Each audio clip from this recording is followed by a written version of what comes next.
pada subuh hari ini kita melanjutkan materi tentang al-adabu fi majlisil ilmi.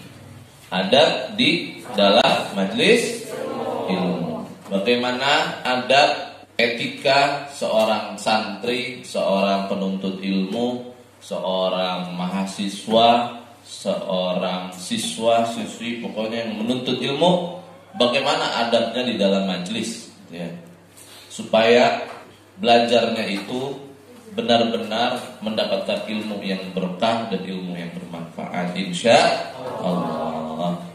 Di sini ada pertama dikatakan, ya, kun hasanal isgoi wal istima'i ilal khutbati wal wa'zi. Jadilah orang yang baik memperhatikan dan mendengarkan khutbah atau mau'izah atau tausiah. Jadilah orang yang baik dalam memperhatikan dan mendengarkan khutbah atau tausiah atau mau'izah hasanah. Wastash'ir fi nafsika annaka maksudun wa mukhatabun bidzalika. Dan rasakanlah pada diri kamu sesungguhnya kamu itu adalah yang dimaksud dengan yang demikian itu. Maksudnya dengan khutbah dan juga dengan mau'izatul hasanah. Pertama, jadilah orang yang baik dalam mendengarkan dan memperhatikan kalau kita lagi mendengarkan khutbah atau mau'izatul hasanah. Contoh, lagi khutbah Jumat, khatib sudah berdiri, sudah khutbah, alhamdulillah, alhamdulillahillazi arsala rasulahu bil huda wa dinil haq, dan seterusnya. Dengerin tuh kita khutbah, ya, khutbahnya kita dengerin. Jangan kalau sholat Jumat pas khutbah lagi naik bicara terus kita malah tidur, ya. Tidur, bangun-bangun kesemutan. Waduh, khawatir. Ada yang begitu? Tidur sampai kejengkang, dia begini. Apalagi yang akhwat nih, kan dengerin khutbahnya kalau pas Idul Fitri, ya, sama Idul Adha. Jangan tidur juga gitu. Apalagi yang akhwat sibuk mikirin baju barunya gitu. Baju baru saya nih, kita pakai yang mana ya pertama ya? Nggak, sibuk ya. Pokoknya dengerin baik-baik. Sama tausiah juga, kayak ngaji kita kayak begini, dengerin tausiah. Harus jadi orang yang mendengarkan dan memperhatikan dengan baik-baik. Dengerin baik-baik. Apalagi kalau zaman sekarang, kalau ngajinya di luar gitu ya, sambil main HP. Update status dulu, Instastory gitu. Alhamdulillah bisa kajian sama Ustadz ganteng misalnya. Orang lain maksudnya, Ustadz yang lain. Jadi sibuk main HP, bukannya sibuk ngaji. Selanjutnya, dan rasakanlah diri kalian itu bahwa yang lagi disampaikan sama ustadznya, yang lagi disampaikan sama khatib itu adalah buat kita. Maksudnya tujuannya buat kita, ya. Contoh, ada seorang guru lagi ngebahas kita sebagai umat muslim itu nggak boleh ngegibahin orang lain, gitu, misalnya. Nah, itu terasakanlah yang lagi disampaikan itu buat kita. Oh iya, kita jangan sampai ngegibahin orang lain, gitu. Rasain itu buat kita. Apanya? Nasihat. Jangan kita malah melempar itu ke orang lain gitu ya. Itu mah dia, gue mah kagak gitu. Jangan gitu. Jangan begitu, ya. Masih lagi dinasehatin sama ustadznya, kita sebagai santri misalnya nih, sebagai santri yang ikhwan maupun yang akhwat, jadilah santri yang baik gitu, yang lisannya dijaga gitu. Itu jadi buat kita. Oh iya ya, lisan kita harus dijaga. Jangan kita ngelempar ke orang lain, itu mah paling si itu mah begitu, jangan begitu. Jadi orang dah disalahin gitu. Dan begitu. Jadi setiap nasihat yang disampaikan sama ustadznya, jadikan itu buat diri kita, diri sendiri ya. Diri kita. Kalian tahu spiritus? Tahu nggak spiritus? Tahu. Thinner, tahu nggak thinner? Tahu. Ya. Thinner itu kalau ditaruh di kulit yang sehat, dingin rasanya, adem, dingin. Tapi kalau misalnya kita punya koreng, tahu koreng? Ya. Itu coba sekali-kali ditetesin sama tinder, rasanya kayak gimana? Perih. Analogi itu sama dengan hati kita. Kalau hati kita yang baik, hati kita yang bersih, kalau kita dapat nasihat, adem hati kita. Iya itu buat saya ya Allah. Astagfirullah. Tapi kalau hatinya itu yang kotor, hatinya penuh dengan kotoran penyakit hati gitu. Itu kalau dapat nasihat gitu ya, apaan sih, bukan buat gue ini mah, buat orang lain. Bukan agak begini. Dia ada yang ngeganjel gitu. Jadi kalau hati yang bersih, kalau dengerin nasihat, dia langsung hatinya adem. Alhamdulillah dapat nasihat. Astagfirullahaladzim, saya nggak mau lagi begitu lagi. Gitu ya. Jadi sekarang kalian kita muhasabah diri nih. Kalau kita dapat nasihat, apa yang kita rasain? Apakah kita malah hati kita jadi adem, hati kita jadi tenang, hati kita jadi bisa kita introspeksi diri kita? Apa kita malah makin makin gelisah gitu ya? Atau bahkan sombong gitu. Sombong itu bahkan ada orang itu kalau dinasehatin begini nih jawabannya, udah urus aja diri lu sendiri. Ada yang begitu? Ada. Dinasehatin, ayo kita sholat, jangan ngopi-ngopi mulu. Ayo udah azan nih, udah sholat. Udah urus aja diri lu sendiri. Lu gua mah, gitu. Ada begitu. Ya. Dan itu yang nanti yang nggak bakal selamat di akhirat yang kayak begitu. Jangan sampai lisan kita ngomong nih, ada orang ngajakin kebaikan, kita bilang urus aja diri kamu sendiri, nggak boleh. Ya. Minimal kalau emang kita lagi belum mau, diem minimal. Atau bilang, ya. Jangan sampai kita ngomong gitu, urus diri kamu sendiri. Saya nggak boleh gitu. Ya. Faidol? Ya, itu ya yang pertama. Yang kedua, di sini dikatakan karena Al-Imamun Nawawi radhiyallahu anhu. Jadi dari Imam Nawawi ya. Ini Imam Nawawi yang Dimaski, yang dari Damaskus, bukan Imam Nawawi yang Banten, Imam Nawawi Al-Bantani. Apa kata beliau? Idza kharaja lid-darsi, kalau misalnya Imam Nawawi pengen pergi belajar, pengen nuntut ilmu. Kalau Imam Nawawi pengen pergi nuntut ilmu, kayak kita nih dari sini pergi belajar ke suatu tempat, ke suatu majelis, gitu ya. Yaqulu Allahumma astur aini aiba muallimi hatta la taqa'a aini lahu ala naqisatin. Kalau Imam Nawawi itu jalan nuntut ilmu tuh, perjalanannya kan jauh kalau nuntut ilmu zaman dulu. Itu beliau berdoa, sambil berdoa, ya Allah, Allahumma astur aini aiba muallimi. Ya Allah, tutuplah mataku dari aib guruku. Tutuplah mataku dari aib guruku hatta la taqa'a aini lahu ala naqisatin. Sampai di mataku ini enggak ada kekurangan, enggak ada melihat kekurangan dari guruku. Wala yuballighuni dzalika anhu ahadun, dan jangan sampai ada orang yang menyampaikan aib buruk aku gitu kepadaku. Jangan sampai ada orang yang menyampaikan aib burukku kepadaku. Jadi lagi mau nuntut ilmu, jalan, habis jalan doa gitu. Ya Allah, tutup aib burukku dari mataku. Jadi kita nih jangan sampai begitu ya. Kita lagi nuntut ilmu itu berharap atau bahkan memikirkan aib-aib gurunya, jangan. Soalnya Imam Nawawi ini kalau mau nuntut ilmu, beliau doanya minta matanya ditutup dari aib gurunya. Kenapa? Karena kalau kita nih, kita punya guru, terus kita nggak memandang aib-aib guru kita. Emang kan setiap manusia pasti ada kekurangannya, betul? Ya, pasti ada kesalahannya, pasti ada khilafnya gitu ya. Dan kalau kita nuntut ilmu, jangan sampai pernah kita lagi nuntut ilmu mikirin aib-aib guru kita. Karena yang kayak begitu yang bakal menjadi hijab, yang bakal menghalangi ilmu itu masuk ke dalam hati kita. Jadi minta ditutup tuh aib gurunya. Bahkan minta jangan sampai ada orang yang menyampaikan aib gurunya kepada Imam An-Nawawi. Biar kenapa? Biar hatinya itu nyambung sama gurunya. Jadi nggak ada tuh hijab-hijab lagi antara hati dia dengan hati gurunya. Batinnya itu nyambung. sehingga ilmu yang disampaikan bisa masuk ke dalam otak, bisa meresap ke dalam hati. Ya. Jadi jangan sampai itu kita lagi ngaji, kita ngaji nih sama seorang guru, kita mikirin aib-aibnya gitu. Ustadz itu mah gitu. Kalau makan banyak dia mah.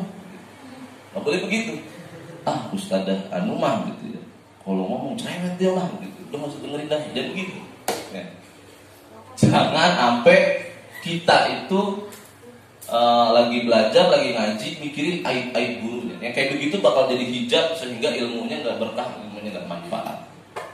Apalagi ini yang paling parah nih, paling parah. Jangan sampai jadi murid, jadi santri, kita nih kalau jadi santri itu malah mencari-cari aib gurunya. Itu jangan, itu lebih parah lagi tuh. Ya. Misalnya gurunya punya Instagram, dicari-cari, kepoin, apa sih namanya?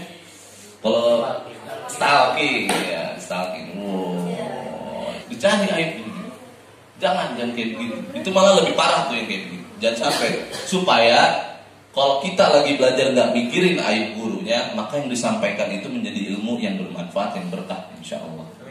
Tapi kalau kita ngaji yang dipikirin, itu mah disebutin tuh aibnya ini itu. Kalau yang kayak begitu, ilmunya nggak bakal menjadi ilmu yang meresap di dalam hati. Paling ilmu cuma sekedar sampai di dalam otak, nggak nyampe ke dalam hati. Ya, baik tuh. Nah, itu yang kedua. Yang ketiga, lanjut. Ya.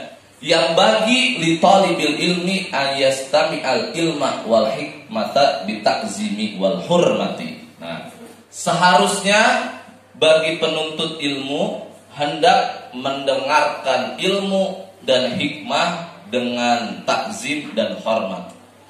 Kita kalau lagi ngaji, itu harusnya dengerinnya itu dengan penuh takzim dan hormat. Penuh takzim dan hormat itu kita merhatikannya itu benar-benar kita lagi mendengarkan apa yang disampaikan sama guru, dengerin dengan hormat, dengan penuh takzim. Jangan misalnya lagi ngaji gitu ya, kakinya begini, gitu, nggak ada hormat-hormatnya gitu. Atau lagi ngaji gitu ya, ngobrol kita, bikin forum di atas forum gitu. Gurunya lagi jelasin, nggak boleh kayak begitu. Atau lagi ngaji, lari ke sono, lari ke sini gitu, berisik gitu. Itu yang kayak gitu yang nggak takzim, yang nggak hormat. Jadi dengerin dengan penuh perhatian, dengerin, baik-baik didengerin apa yang disampaikan. Wa'in sami'a mas'alatan wahidatan wa kalimatan wahidatan alfa marrah. Bahkan walaupun dia mendengarkannya satu masalah atau satu kalimat alfa marrah 1000 kali. Intinya bahkan kalau sampai kita mendengarkan satu ilmu, satu materi itu 1000 kali. Jadi kalau kita nih dengerin ilmu, dengerin pelajaran, bahkan itu kita dengerin materi itu udah 1000 kali, itu kita harus dengerinnya harus sama, harus juga penuh dengan takzim sama hormat. Di sini dikatakan kila man lam yakun ta'zimuhu ba'da alfi marratin ka ta'zimihi fi awwali marrah falaisa bi ahli ilmi. Nah, ya. Kalau ada orang yang dia takzimnya itu takzim mendengarkan ceramah, mendengarkan tausiahnya yang 1000 kali nggak sama takzimnya seperti yang dia mendengarkan yang pertama, maka dia falaisa bi ahli ilmi, maka dia bukan ahli ilmu. Jadi kalau ada orang nih, kita dengerin materi, ya. Kita dengerin materi dengan penuh takzim, dengan penuh antusias, ini ilmu baru nih, bagus nih dengerin. Pas udah kedua kalinya, ketiga kalinya, sampai yang ke-1000 misalnya gitu. Yang ke-1000 kali itu materinya diulang-ulang gitu. Kalau takzimnya nggak sama takzim yang pertama, maka dia bukan ahli ilmu.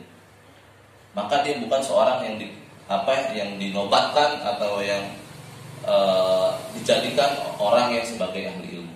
Jadi bahkan kalau kita dengerin materi yang sampai yang ke-1000 kali, itu harus sama takzimnya. Kadang-kadang kalau kita maka enggak ya. Kita misalnya ada ustadz nih ngasih materi, misalnya tentang cerita gitu. Tentang misalnya cerita Nabi Musa misalnya. Mas hari minggu besoknya cerita lagi, cerita tentang apa? Nabi Musa lagi. Besoknya lagi cerita Nabi Musa lagi gitu. Nah, kita walaupun udah dengerin itu, udah 2 kali kita dengar ceritanya, kita harus mendengarkannya takzimnya seperti yang pertama. Nggak boleh udah dengerin ini bosan, malas mau apa kayak gitu. Ya. Harus seperti takzim yang pertama. Karena kalau kita takzimnya nggak sama yang pertama, maka kita bukan ahli ilmu. Ya. Jadi kan kita pasti mungkin nih kalian kan ngaji sama saya nih. Mungkin pasti pernah satu momen yang saya udah pernah menceritakan yang itu. Pernah nggak? Pernah pas saya ceritain lagi gitu kan. Yang kalau pas momennya lagi sama gitu, saya ceritain lagi. Tapi kalau misalnya nih kalian tetap antusias mendengarkan ceritanya, berarti termasuk yang ahli ilmu. Tapi kalau misalnya usah lama ceritanya itu mulu gitu ya, coir lagi diceritain gitu. Nggak boleh gitu ya. Jadi harus seperti takzim pertama. Makanya benar-benar seorang penuntut ilmu itu harus mendengarkan dan memperhatikan apa yang disampaikan oleh gurunya, gitu ya. Selanjutnya di sini dikatakan an Sayyidina Syekh Husain bin Syekh Abi Bakrin bin Salim annahu ra'a ba'da auladihi fil madrasi yuharriku subhata faqala lahu khalli subhata falaha waqtu akhar.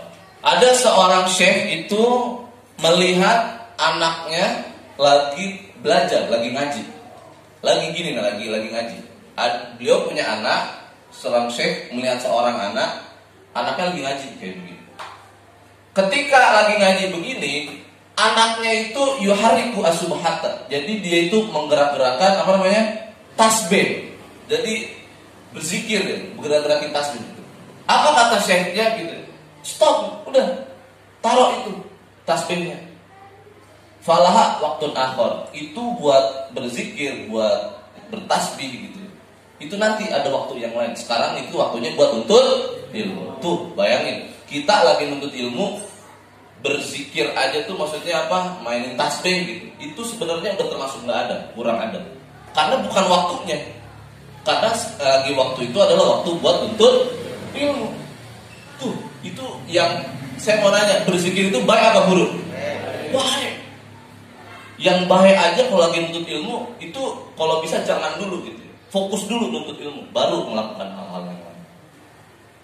Saya pernah ngaji. Saya ngaji, kakak kelas saya nih ada, saya punya senior gitu ya. Karena kakak saya senior ini punya wirid. Wirid itu zikir yang sudah didawamkan lama gitu.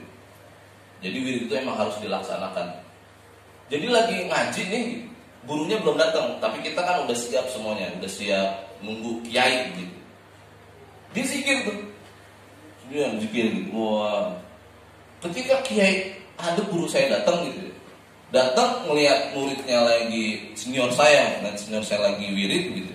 Ditanya tuh sama kiai, ante mau zikir apa mau ngaji? Kalau mau zikir keluar gitu. Disuruh di luar gitu zikir. Karena itu waktunya buat nuntut ilmu, buat ngaji. Itu baik itu. Yang lagi ngelaksanain zikir yang baik aja, kalau bisa jangan dulu kalau lagi nuntut ilmu. Apalagi yang lain-lain gitu. Makanya saya kurang suka, mohon maaf gitu ya. Saya kurang senang gitu kalau saya lagi ngajar ada santri baca Quran. Ngajar gitu. Ini baca Quran gitu. Itu termasuk nggak boleh gitu.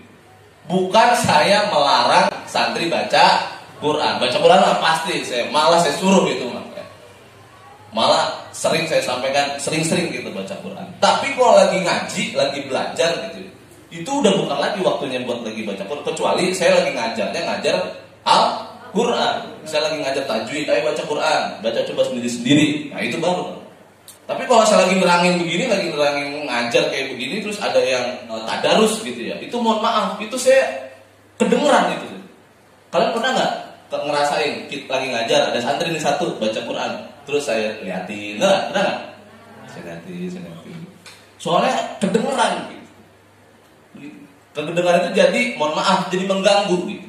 Bahkan di sini dikatakan ya, qala al-Imam Syafi'i rahimallahu taala kuntu atasaffahul al-waraqah baina yaday Malik rahimallahu safhan raqiqan haibatan lahu li alla yasma'a waqaha. Kalau saya nih Imam Syafi'i kalau lagi ngaji gitu. Kalau saya mau kalau begini ngebet, apa sih ngebet ya? Bahasa kitanya apa ya? membalik. Ngebet ya. Jadi pokoknya ngebet ya. Kalau Imam Syafi'i ini, ya beliau lagi ngebet selembar kertas, ini selembar kertas, ngebet selembar kertas. Baina yadai Malik, di hadapan Imam Malik. Imam Malik siapa? Imam Syafi'i, gurunya gitu.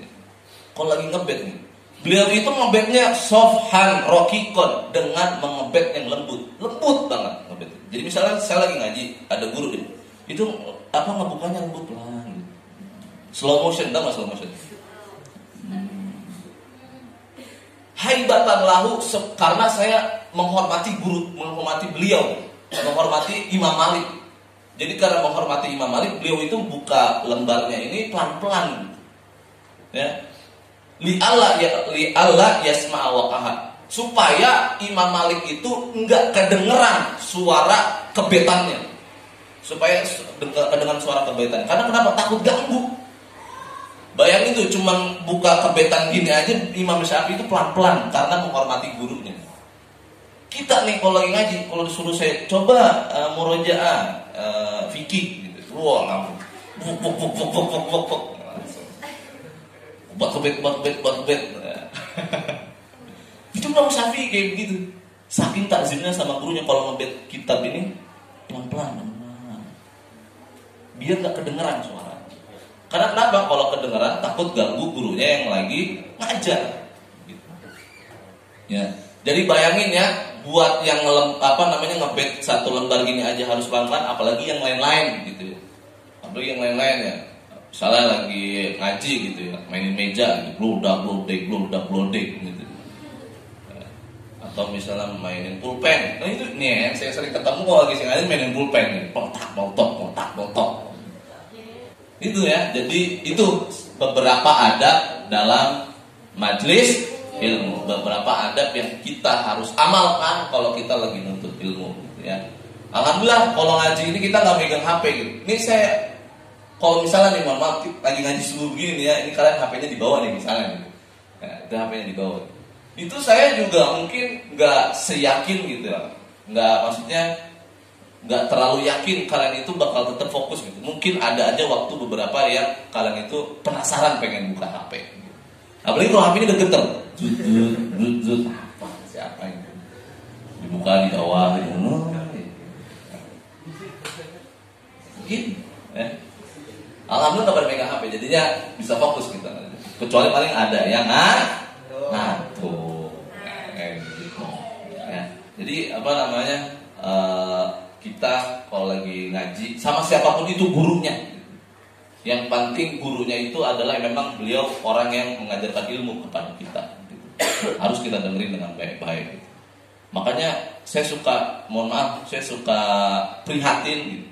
Kalau melihat ada seorang ustadz lagi ngajar gitu, itu di belakang boro-boro dengerin gitu, dia malah ngobrol gitu belum. Ustadznya mah sampai aus dia tuh menyampaikan ilmu. Jamaahnya di belakang pada ngobrol kayak begitu, ya. Apalagi mohon maaf gitu ya, kalau kita lagi ngaji gitu, saya lagi ngajarnya di majlis taklim, mohon maaf, majlis taklim remaja yang di luar. Saya kalau pas giliran saya ngajar di majlis taklim remaja, saya datang udah mahlul qiyam udah duduk gitu. Ada yang sebagian keluar. Kalau itu saya panggil orang, itu yang keluar, maju. Ngapain ya datang menuntut ilmu, tapi pas gurunya datang dia malah kongko di luar gitu. Buat apa gitu? Buat apa kayak? Jadi kalau saya panggil, ayo ngaji, duduk dah. Nah makanya jangan sampai kalau kita lagi ngaji itu mengganggu gurunya yang lagi menerangkan. Nanti nih santri akhwat mohon maaf yang akhwat, nanti udah jadi mak-mak misalnya, udah punya anaknya imut-imut, anaknya lagi imut-imut. Ya. Kalau ngaji, misalnya ngaji tuh pengajian ibu-ibu gitu ya. Nah itu kalau bisa harus anaknya itu dijaga gitu. Jangan sampai anaknya mengganggu ustadzahnya yang lagi nerangin ngaji itu jadi keganggu gitu, jangan sampai. Anak itu dijaga. Jangan diumbar atau diumbar.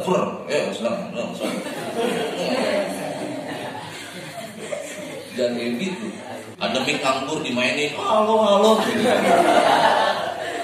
Gitu. dijaga ya. Itu termasuk tuh supaya gak mengganggu ustadznya, dijaga. Jangankan lagi ngaji yang kita masih dalam keadaan bebas gitu. Maksudnya masih keadaan masih biasa normal. Apalagi kalau kita lagi sholat. Lagi sholat, kalau anak kecil ada yang jalan-jalan terganggu nggak kita? Allahu Akbar gitu ya. Lagi sholat gitu ya. Lagi sholat gitu ya. Ada bocah kecil gitu ya. Ada tau gak yang ngedorong gitu? Iya. Ada lagi sujud.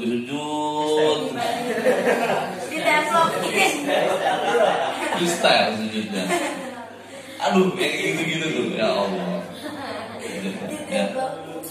Seorang perempuan, seorang ibu, dengerin nih, seorang perempuan itu kalau sholat afdolnya di masjid apa di rumah? Di masjid apa di rumah? Di rumah. Walaupun rumahnya itu dekat sama masjid, di rumah. Jangan sampai gara-gara kita sholatnya di masjid terus ngajak anaknya jadi mengganggu khusyuan para jemaah. Kalau misalnya sholat bawa anak tapi anaknya dijaga tuh, ayo sini, diri, ikutin Umi misalnya gitu. Ngikutin, nggak apa-apa kayak gitu, enak, banget kita enak lihatnya ya. Ya Allah lucu amat itu anak ya, ikutin Uminya sholat. Gerakannya walaupun gerakannya kadang-kadang aneh-aneh gitu ya, freestyle gitu kan, nggak apa-apa dah enak. Tapi kalau sholat anaknya ditaruh, Allahu Akbar, let's go. Itu tuh yang bikin kacau gitu. Ya. Lalu kalau sholat, ya lagi sujud bapaknya misalnya, naik deh sini ke punggung. Bapaknya mau dia diri takut anaknya jatuh, kan ya. Kalau nggak diri, takut keburu ketinggalan imam, serba salah tuh kayak begitu. Kan ada ya, kita kalau lihat ya, ada orang sholat, bapak-bapak ngajak anak sholat gitu. Terus anaknya tuh ngegelantungan di punggungnya, tak pernah lihat nggak?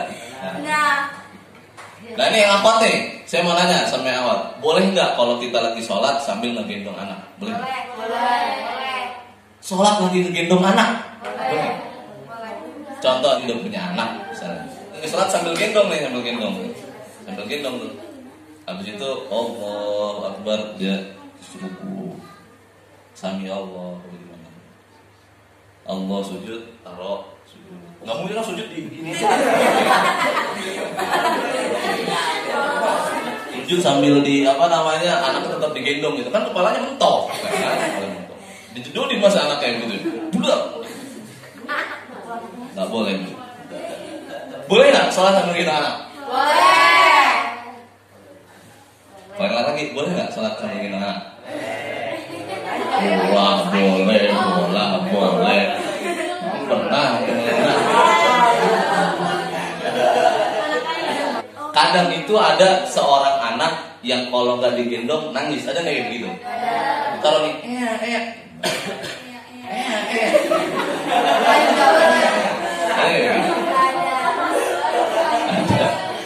ada. Jadi ibunya itu lebih milih anaknya sholat sambil ngegendong anak daripada ditaruh. Kalau ditaruh malah takut nangis. Ada yang kayak begitu ya. Ibu saya soalnya pernah cerita, ada seorang ibu, dia sholat taraweh sambil ngegendong anaknya. Tapi anteng anaknya, enak kan anteng. Daripada yang ditaruh dia langsung freestyle mana-mana. Itu yang repot ya. Saya pernah di Ziyadatul Akmal, gak usah jauh-jauh, Ziyadatul Akmal. Ya, gak usah jauh-jauh, itu pengalaman kita banget ya. Ziyadatul Akmal itu. Saya pernah satu waktu itu ada seorang anak kecil, dia itu bawa-bawa besi baja. Tahu nggak baja ringan, tau nggak? Jadi kita lagi sholat, dibanting-banting gitu, blentang, wah Allah, gitu ya.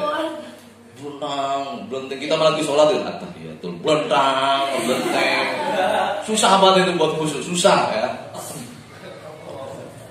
Ada, mohon maaf, ada salah satu pengurus masjid, donatur juga beliau donatur tetap yang selama ini mengurusi masjid juga dah gitu ya. Beliau sudah almarhum, sudah meninggal, semoga diampuni dosanya oleh Allah, diterima amal ibadahnya.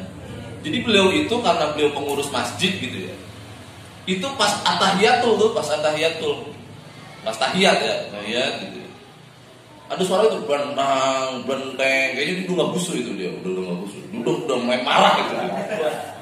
Pas imamnya assalamualaikum, assalamualaikum warahmatullah, assalamualaikum warahmatullah. Siapa itu? Anak siapa? Langsung marah dia. Jadi kayaknya pas lagi mau salam itu udah mau kayak kame-kame atau kame-kame. Gitu. Wah, jadi pas udah salam, assalamualaikum warahmatullah, assalamualaikum warahmatullah. Anak siapa itu?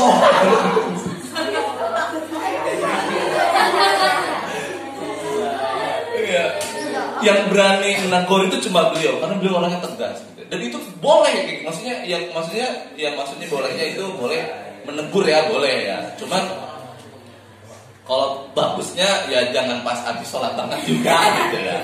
Kan kayaknya waktunya jadi mepet banget ya, habis assalamualaikum wow. Tapi mungkin memang kesel, sama saya juga kesel itu. Mungkin ya khusyuan saya juga kurang gitu, karena emang gak khusyuk, susah gitu ya. Orang coba bayangin, kita sholat hening nih, sepi, itu kadang susah buat khusyuk, betul gak? Yang hening tuh ya. Lagi sholat gitu ya, lagi sholat hening, sepi gitu. Mikirannya di mall itu ada baju baru ya, ada baju bagus ya. Mikirnya yang lain-lain gitu. Lagi sholat gitu ya, ini lauknya apa ntar ya ibu masaknya ya, mikir yang lain-lain gitu. Apalagi sholat di rumah gitu, ada suara TV, nah tuh ya. Ada yang lagi nonton TV, kita sholat gitu. Atau kita lagi sholat, ada teman kita lagi nonton YouTube, apalagi lagi main game gitu ya. Oh, fire ganggu gitu. Susah, orang kita sepi aja susah buat khusyuk ya. Apalagi kalau lagi sholat ada suara bajaringan, benteng, gitu Allah, benteng. Nah ini kan buat ibu yang nanti calon-calon ibu-ibu nih, anaknya dijaga ya. Kalau bisa, kalau sholat mah di rumah aja. Lebih baik sholat di rumah. Bahkan dalam kitab Ukudul Ujen itu dikatakan lebih baik daripada sholat di masjid, lebih baik sholat di halaman rumah. Sholat di halaman rumah lebih baik daripada sholat di dalam rumah, lebih baik daripada di halaman rumah. Sholat di dalam kamar lebih baik daripada di dalam rumah. Jadi semakin dalam semakin tempatnya itu privasi, itu lebih baik. Jadi di kamar, di tempat, atau bahkan ada tempat khusus, ada musolahnya di rumahnya. Ya semoga kita nanti kalau punya rumah ada musolahnya. Kan enak ya, suami sama istri sholatnya di musolah di rumah. Di musolahnya itu depannya ada air mancurnya begitu, cukur.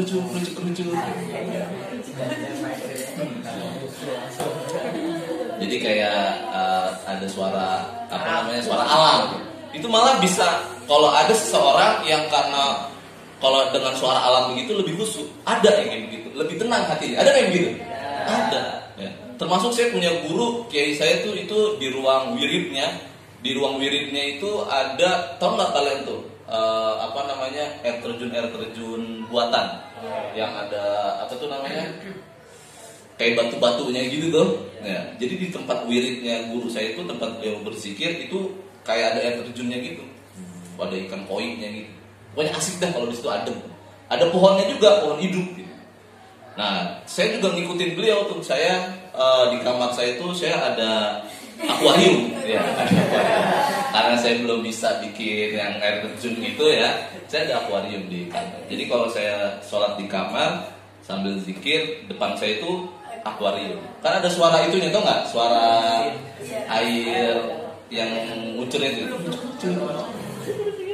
Seru gitu. Jadi sambil itu saya ngeliatin ikan. Jadi seru gitu. Kalau kan kadang kalau kita zikir depannya tembok kadang gabut juga ya begitu ya. Kalau khusyuk mah alhamdulillah, khusyuk maksudnya khusyuk itu benar-benar menyelami zikir dia. Maksudnya khusyuk dalam zikirnya itu ya afdol. Tapi kalau misalnya dengan tadi metode-metode ada suara alam itu juga boleh juga. Yang penting tetap zikirnya khusyuk.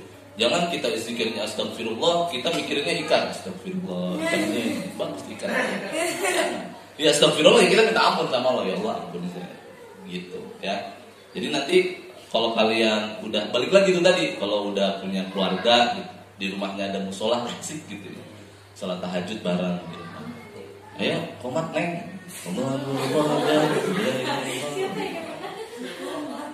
Komat. Ya. Jangan sampai balik lagi tuh yang akhwat nih, jangan sampai nauzubillah min zalik gitu ya, punya suami yang kagak bisa sholat, yang nggak bisa baca Quran, nggak bisa imam dia nanti kan. Kalau dia disuruh apa imam nggak mau gitu, nggak bisa neng gitu. Yaudah abang aja komat, Allahu Akbar, Allahu Akbar. Hancur nggak begitu? Hancur ya, hancur banget mungkin. Tapi kalau punya suami ya, ayo neng komat gitu. Allahu Akbar. Suaminya langsung Allahu Akbar. Enak adem ya Allah, rahmat. Rahmat bisa lagi gitu. Tapi kita enak gitu ya. Enak suaranya. Ya nggak sampai enak-enak banget juga nggak apa-apa lah, yang penting fasih gitu ya. Yang penting bikin adem. Kan ada orang suaranya nggak bagus, tapi karena dia fasih gitu, itu tetap kelihatan kedengarannya enak aja gitu. Ada nggak begitu? Ada. Lebih baik suaranya nggak terlalu bagus tapi fasih suaranya, daripada suaranya bagus nih, tinggi suaranya, tapi makhrajnya hancur gitu. Nah itu mendingan yang tadi, yang lebih baik yang suaranya biasa aja tapi fasih gitu. Makhrajnya bagus ya. Makanya ini laki-laki juga nih ya, kalian nih calon imam keluarga kalian, calon imam pimpinan keluarga kalian ya, anggotanya itu nanti istri kalian, anak-anak kalian. Belajar Quran dari sekarang, belajar praktek imam dari sekarang. Tunjukin nanti kalau udah nikah sama istrinya, ayo neng kita sholat berjamaah gitu. Seneng tuh nanti, ya Allah, alhamdulillah, sebuah anugerah terindah yang kumiliki, anugerah terindah yang pernah kumiliki.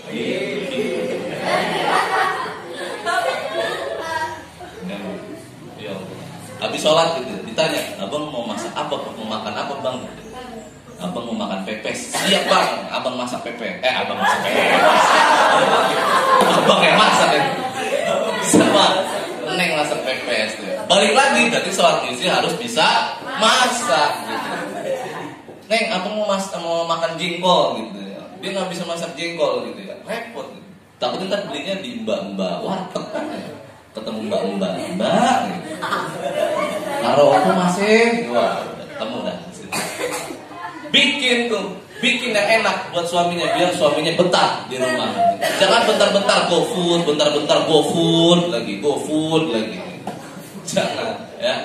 Iya, kalau pas lagi drivernya ada ya. Kalau drivernya lagi, kan kadang kita pernah ya mesen Gojek itu drivernya nggak ada, pernah ya? Pernah, nggak ada. Ya, dan itu buat pagi hari ini. Semoga yang sedikit ilmunya jadi ilmu yang bermanfaat. Semoga yang sedikit ilmu jadi ilmu yang berkah. Semoga kita semua sehat walafiat. Semoga kita selalu mendapatkan ridho Allah Subhanahu wa taala. Amin ya Allah ya rabbal alamin. Wallahu a'lam bishawab. Mari kita tutup dengan doa kafaratul majelis. Jika asyhadu an la ilaha illa anta astaghfiruka. Assalamualaikum warahmatullahi wabarakatuh.